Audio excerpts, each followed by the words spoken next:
महाराज जी, जिस तरह हमारे जीवन में वही होना है जो लिखा है, तो क्या हमें अपने जीवन में सपने देखने चाहिए या उनकी प्लानिंग करनी चाहिए? नहीं, एक बात ये समझनी है कि एक डिपार्टमेंट है हमारे कर्मों का, जो शुभ अशुभ कर्मों का, वो हमें सुख दुख देगा। आगे हमें नए कर्म करना, उनके अनुसार थोड़ी बैठे रहना है। हमको मतलब हमारा बुरा कर्म आया है, हमें दंड देगा, विपत्ति देगा, दुख देगा। अच्छा कर्म आया तो सुख देगा। तो केवल इतने भोगते रहे तो हम में और पशु में अंतर क्या रहा? हम मनुष्य शरीर में हैं, हम भगवान के अंश हैं। हम ऐसा साधन करेंगे, ऐसे पवित्र आचरण करेंगे, ऐसा भजन करेंगे कि अपने बुरे प्रारब्ध को नष्ट करके नवीन प्रारब्ध रचे। हम मनुष्य हैं, हम कोई पशु नहीं है। हम भगवान के अंश हैं कि जो हमारे भाग्य में लिखा हुआ हम भोगते रहेंगे। नहीं, हम भाग्य को मिटाएंगे और नया भाग्य रचेंगे। इसलिए हमें मानव शरीर मिला है। भजन करके अगर नया भाग्य रचा न जाता तो भगवान की प्राप्ति किसी के भाग्य में नहीं लिखी है। भगवान की प्राप्ति नहीं लिखी, ये भजन से किया जाता है। तो खूब नाम जप कीजिए और भगवान का आदेश पालन कीजिए। परोपकार से बढ़ करके कोई साधना नहीं। परहित सरिस धर्म में भाई, आपके नजदीक कोई भी दुख से युक्त हो रहा हो, वाणी के द्वारा, अपने शरीर के द्वारा, अपने कमाए हुए धन के द्वारा हम किसी का हित कर दे और नाम जप करें तो हमारा प्रारब्ध बदल जाए, हमारे दुख मिट जाएंगे। सबको चाहिए सुख, पर आचरण ऐसे किए जाते हैं जिनका परिणाम दुख मिलता है। हम दूसरे को दुखी करके, शोषण करके अगर हम अपना सुख चाहेंगे कभी नहीं मिल पाएगा। हम दूसरे से घूस लेकर के, अधर्म आचरण करके हम अपना सुख चाहेंगे कभी सुख नहीं मिल पाएगा, जब तक हम दूसरों को सुख देने की भावना नहीं करेंगे। जहाँ हम दूसरे को तुम आनंदित रहो, वो पलट के आ गया, हमको आनंदित कर दिया। और जहाँ हमने ये सोचा कि तू सड़ेगा, तो वो पलट के आ गया, और वो कब सड़ेगा, लेकिन हम अभी सड़ने लगे, जलने लगे, अभी क्लेशित हो गए। ये सिद्धांत को समझना होगा कि अगर हमको सुखी रहना है वास्तविक, तो हमें भगवान का नाम जप करना है, दूसरों का परोपकार करना है और कोई पापाचरण नहीं करना, बस भी मंगल हो जाएगा। अगर पापाचरण हो तो फिर ठीक नहीं रहेगा। अच्छा कर्म करते हुए पापाचरण करने वाले को अच्छे कर्म का फल जब मिलेगा तब मिलेगा, लेकिन वर्तमान में वो जलेगा। इसीलिए पहले पापाचरण, जैसे मटकी है, अगर उसके हम छेद बंद कर दें और एक एक बूंद डालें तो एक दिन घड़ा भर जाएगा, लेकिन कई छेद हो, हम चुल्लू से डाले तो घड़ा नहीं भरेगा। तो हमें चाहिए पहले हमारे गंदे आचरण बंद कर दें। आज जो नवीन बच्चों में ये दोष आ रहे हैं, ये हमारे भारतीय धर्म के खिलाफ है। जैसे बॉयफ्रेंड, गर्लफ्रेंड, ये जो व्यभिचार प्रवृत्ति बढ़ रही, व्यसन प्रवृत्ति बढ़ रही, इसको थोड़ा समझना होगा। हम आपको निमित्त करके सबको बात कर रहे हैं कि इससे हमारी मनोवृत्ति गंदी हो जाती है, हमारा चरित्र दूषित हो जाता है, हमारी स्मृति जो है वो मंद पड़ जाती है। हम लौकिक या पारलौकिक कोई उन्नति करने लायक नहीं रह जाते,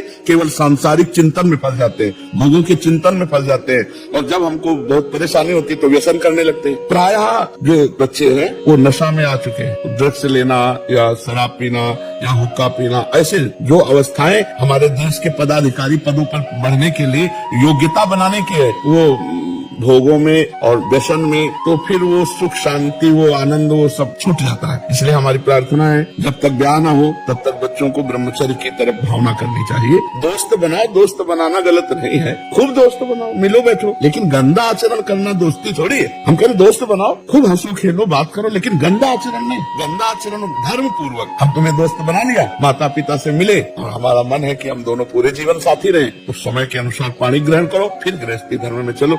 विचार मत करो, गंदे आचरण मत करो, नहीं तो तुम्हारी पूरी मानसिकता को नष्ट कर देंगे। पक्का आप देख लो, मानसिकता ही नष्ट हो जाएगी। लौकिक उन्नति कोई उन्नति नहीं है। अगर हमारा चरित्र पवित्र है, विचार महान है, तभी उन्नति मानी जाती है। आज सफलता मानी जाती है धन की, सफलता मानी जाती है लौकिक उन्नति की। उसके लिए हम कई बार कह चुके हैं कि एक हमें सिद्धांत अंग्रेजी से सुनाया गया था कि धन नष्ट हुआ तो कुछ नष्ट नहीं हुआ, स्वास्थ्य नष्ट हुआ तो कुछ नष्ट हुआ, और अगर चरित्र नष्ट हो गया तो सब कुछ नष्ट हो गया। Wealth is lost, nothing is lost. If health is lost, something is lost. If character is lost, everything is lost. अब इसका उल्टा हो रहा है। मतलब धन के लिए हम चरित्र को, हमारा उन्नति हो जाएगी, प्रमोशन, चरित्र नहीं भाई। चरित्र हमारे देश में पूजा जाता है, चरित्र की महिमा है। जो बिना चरित्र के शुद्ध हुए हृदय में शीतलता नहीं हो सकती, आनंद नहीं हो सकता। पक्का समझो, जब तक भगवान से नहीं जुड़ोगे, धर्म से नहीं जुड़ोगे, तुम्हारा चरित्र नहीं सुधरेगा, तब तक तुम खुश नहीं रह सकते। कामनाएं बढ़ती जाएंगी, विविध प्रकार की वासनाएं बढ़ती चली जाएंगी। एक कामना की पूर्ति में दो कामनाएं जागृत होती जाएंगी।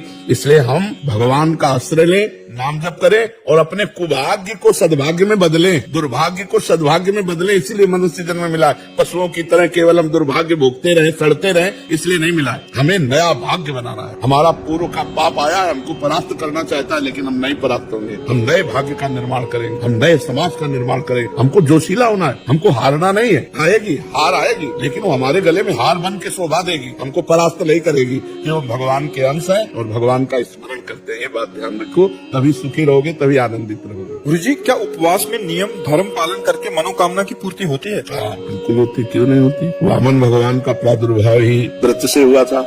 हाँ, व्रत से हुआ था, तो व्रतों से कुछ भी प्राप्त किया जा सकता है। हमारे शास्त्रों में बहुत से व्रतों का है, पुंसवन व्रत, व्रत, हाँ, एकादशी व्रत, बहुत से व्रत है जिन व्रतों का पालन करने से अपनी कामनाएं पूर्ति हो, लेकिन उसी नियम पद्धति से। अगर नियम पद्धति में त्रुटि हो गई तो परिणाम में त्रुटि हो सकती है, अन्यथा बिल्कुल विशुद्ध है। त्वष्टा मुनि का हाँ, वृत्तासुर में, हाँ, उसमें। और इसमें भी मरुत गणों के अवतार में भी आता है पुंसवन। हाँ, पुंसवन व्रत में त्रुटि हो गई तो देवराजेंद्र ने 49 गर्भ के रूप कर दिए, और सब के सब चूंकि वो सब भगवत स्वरूप तेज में महाराज कश्यप जी का और इनका व्रत, वो सब अमृत में थे, तो इसीलिए 49 उनको मित्र बना लिया, अपने पक्ष में कर लिया। मरुत गण जो 49 मरुत है, ये व्रत की त्रुटि से हुए थे। व्रत की त्रुटि हुई, देवराजेंद्र गर्भ में प्रवेश किए। और हाँ, तो अगर व्रत की त्रुटि हुई तो फल में त्रुटि हो सकती है, और अगर भगवान का आश्रय लेकर व्रत किया जाए तो व्रत में त्रुटि होने पर भी फल में त्रुटि नहीं होगी। ये खास बात है। जैसे हम भगवत आश्रय लेकर व्रत कर रहे हैं और उस व्रत में त्रुटि हो जाती है, और हम नाम कीर्तन करते हैं, नाम जप करते हैं, तो उस त्रुटि की पूर्ति हो जाएगी और वो फल वास्तविक प्राप्त हो जाएगा। अगर हमारी किसी भी व्रत या किसी भी यज्ञानुष्ठान धर्मानुष्ठान के बाद 10 मिनट नाम कीर्तन हो जाए तो उसमें जो भी त्रुटि हो गई उसकी पूर्ति नाम कीर्तन से हो जाती है। जैसे स्मृत्यात् नाम, क्रियादेश संपूर्णताम याति सद्यो वंदे तम। भगवान के नाम कीर्तन, भगवान की स्मृति समस्त त्रुटियों की पूर्ति कर देती है। ये पक्का है कि अगर नियम पूर्वक अनुष्ठान किया जाए तो जरूर फल की प्राप्ति होती है, इसमें कोई संशय नहीं। महाराज जी, मुझे बुढ़ापे की बहुत चिंता रहती है कि पता नहीं कितने कष्ट भोगने पड़ेंगे। इस वजह से प्रभु भक्ति में भी कम ही मन लग रहा है महाराज जी। अरे तो राधा राधा जपो, बुढ़ापा जैसे जवानी है वैसे बुढ़ापा, ऐसे मृत्यु आने वाली है। केवल बुढ़ापे से थोड़ी रुक जाएगा सिस्टम, फिर मृत्यु आने वाली है, फिर जन्म आने वाला है, फिर तो इसी क्रम को काटने के लिए तो हमें मानव देह मिला है। अब हम बुढ़ापे की चिंता न करें, प्रभु का चिंतन करें। जो तुम्हें नाम प्रिय नाम जप करो, तुम थोड़ी बुढ़ापे में हो। शरीर बुढ़ापे में हो, शरीर तो चले जाएगा, आज नहीं तो कल जाएगा, पक्का चला जाएगा। जवान का नहीं चला जाता क्या? 1 मिनट में जहाँ आयु पूरी हो जाए, एक्सीडेंट हो जाए या दिल फेल हो जाए, कोई न कोई कारण बन जाता है। इसका नाम मृत्यु लोक है। हिंदी में बोले तो मैं तो काल का कसाई वाला, काल का कसाई चाहे जितना हरी हरी घास चल रहे हो, गड़ासा भी तैयार हो रहा है। पक्की बात समझ लो, नया कोई मित्र है, नया कोई शत्रु है, न कोई अपना है न पराया है। एक ही जगन नाटक वैभव परमात्मा नाटक कर रहा है, उसी को जान लो, उसी को स्वरूप में हो जाओ तो वो मुक्त है। नहीं तो एक भय, बुढ़ापे के बाद मृत्यु का भय, और मृत्यु के बाद फिर पुनरपि जननम पुनरपि मरणम पुनरपि जननी जठरे से। इसी चक्र को रोकने के लिए साधन धाम मोक्ष कर द्वारा पाई न जे परलोक समारा, सो परत्र दुख पावई सिर धुनि धुनि पछताए, काले कर्म ईश्वर मिथ्या दोष लगाए। कोई भय का विषय नहीं होता अगर भगवान से चित्त जुड़ जाए। केवल बातें बनाने थोड़ी तो मैं स्थूल नहीं, मैं सूक्ष्म नहीं, मैं कारण नहीं, मैं ब्रह्म, केवल बातें वाला थोड़ी, इसका अनुभव किया जाता है। अब जैसे पूरे संसार में समय काट दिया, अब डर लग रहा है। एक सज्जन आए थे, यहाँ बैठे थे, उन्होंने कहा था हर वस्तु हमारे पास है, हर वस्तु। कोई बड़े अधिकारी थे, पदाधिकारी सब, पर मुझे एक डर लग रहा है कि सब छूटेगा, मैं मरूंगा। इसका क्या उपाय है? उनका अभी चांस है, राम राम कृष्ण कृष्ण हरि हरि, राधा राधा भज लो, प्रभु का सुमिरन कर लो। अपने पुत्र के बहाने नारायण बुलाया तो भगवान के पार्षद आ गए और निर्भय पद प्रदान किया। और तुम जानकर नारायण बोलोगे, हरि बोलोगे, कृष्ण बोलोगे, शिव बोलोगे, तुम्हारा कल्याण नहीं हो जाएगा। उनका भगवान से बिना जुड़े परम लाभ मिलता। तो इसलिए हमारी प्रार्थना है कि बुढ़ापे का चिंतन मत करो, तो जाएगा, नाशवान शरीर है, भगवान का नाम जप कर लो। यह कलिकाल मलायतन मन कर देख विचार, श्री रघुनाथ नाम बिना ही नान आधार। भगवान के नाम के बिना मंगल होने वाला नहीं, खूब नाम जप करो।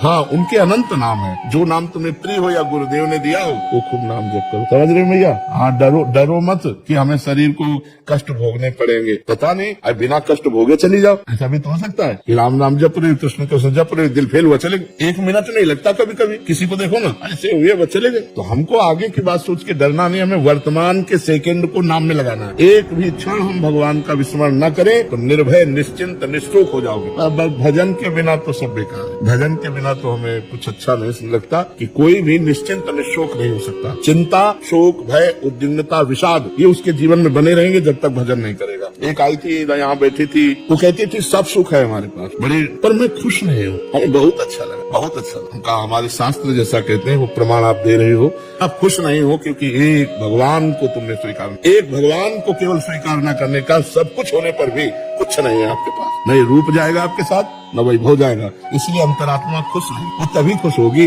जब भगवान को अपना मान लो, जो है हमारे उनको मान लो, उनका भजन करो। तब लग कुशल जीव को सपने हो मन विश्राम, जब लग भजतन राम को शोक धाम। तो यही तो दुखों को मिटाने के लिए हमारा मानव जीवन हुआ था। अब वो गृहस्थी संसार के राग में भगवान को भूल गए। अब जब आगे भय दिखाई दे रहा है तो हमें चिंता लग रही। महात्मा बुद्ध जी को वैराग्य इसी बातों से तो हुआ था कि इतना कष्ट होता है माँ को बालक जन्म होने में, फिर इतनी वृद्धावस्था में कष्ट, फिर ये मृत्यु सही, तो इससे बचा कैसे जाए। सब छोड़ करके यहाँ से सुस्थित में शरीर, मतलब इसी आसन पर शरीर सूख जाए, हड्डियां टूट जाए, मांस गलित हो जाए, लेकिन जब तक ब्रह्म बोध नहीं होगा तब तक मैं आसन से नहीं उठूं। उसे बोध वृक्ष कहते जाओ। महात्मा बुद्ध ने हट करके और भगवान का अनुभव किया ब्रह्म का। यद्यपि वो ब्रह्म स्वरूप ही है, हमारे शास्त्रों में तो भगवान का अवतार कहा गया है, महात्मा बुद्ध जी को अवतार कहा गया। इसके बाद ही कल की अवतार की चर्चा आती है। इसलिए खूब नाम जप करो, भगवत चिंतन करो। ये मत डरो कि मरना है, शरीर छूटना है, बुढ़ापा है, कष्ट है। ये स्वप्न है, जो सपने सिर काटे कोई, बिन जागे दुख दूर न होई। भजन करके जग जाओ विवेक के द्वारा, ज्ञान के द्वारा, कुछ नहीं है। जैसे पुरानी पोशाक उतारने में कोई तकलीफ नहीं होती जिसके पास नई पोशाक की व्यवस्था होती है। तो यदि हम भगवान की प्राप्ति की योग्यता प्राप्त कर ले तो फिर इस शरीर से कोई संबंध नहीं रह जाता। जैसे सांप को अपनी पुरानी केचुल पर कोई प्रियता नहीं होती, ऐसे भगवत प्राप्त महात्मा चाहे स्त्री हो चाहे पुरुष, उसको शरीर प्रियता नहीं होती। शरीर के दुख सुख आते हैं, अब जैसे पिटाई हो या कष्ट ऐसे होगा, पर उसको इस बात की व्यथा नहीं होगी, उसका भोग है, भोग रहा है। हमें डरना नहीं है। भगवान का अगर आश्रय लिए तो कोई न कोई रूप रख के, अगर कोई बुढ़ापे में तुम्हारे पास नहीं तो भगवान आ जाएंगे। माधवदास बाबा जगन्नाथपुरी में वो संग्रहणी रोग हुआ, बार बार शौच, मूर्छित हो गए। बहुत सी शौच होने पर फिर शरीर की सामर्थ्य नहीं रहती। तो आँख खोल के देखा तो सुगंध, मल में तो दुर्गंध आनी चाहिए, और देखा कि एक नौ किशोर पीताम्बर बांधे हुए समुद्र से लंगोटी धोकर के ऐसे फैला रहे। तो पीठ दिखाई दी तो उनका, लाला कौन हो आप? जोड़े मुड़े, प्रभु।